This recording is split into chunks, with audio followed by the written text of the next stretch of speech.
Sinuwan ka. Nakita ko po yung kahalagaan, yung maaaring pwede maging impact niya. Siyempre, mauuna po yan sa aming tahanan. And sabi niya, sino po ba si Juan Tama? Alam mo, si Juan Tama, siya yung pumipili sa tamang informasyon.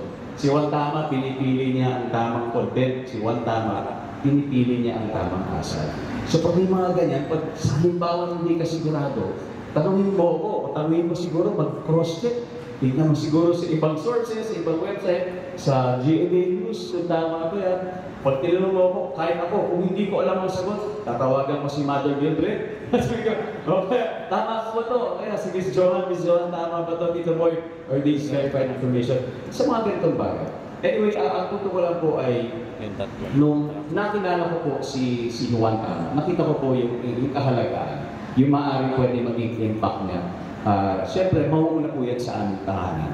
And through the campaign, we are able to replicate this advocacy, of course, to a wider set of audience sa mas maraming tao. And we are so excited to launch this advocacy campaign and kick-start it in a university very, very soon para mas mapag-usapan natin kung sino ba talaga si Juan Tama. Bakit ba siya napakahalaga sa panahon ngayon at paano ba natin siya gagawin sa ating mga, kahit sa maliliit na paraan, kahit nasa media ka man o wala.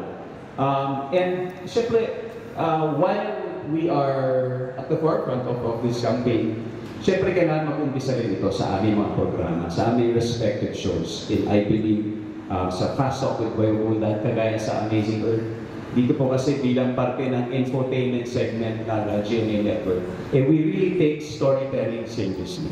We understand how important it is, especially in shaping perspectives.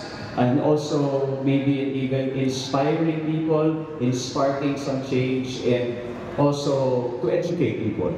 Kaya talagang gusto namin parati, kaya naman ng bagay ni Ma'am Sherry, sa paraan na entertaining, gusto po namin talaga magbigay talaga ng tamang informasyon, tamang content para sa ating audience. And yun yung isang pledge na gagawin po namin hanggat nandito po kami. Then, very, very timely po ang Juan Tama campaign. Kaya iniimbitahan po namin ang lahat na matuto, makisaya at maging Juan Tama.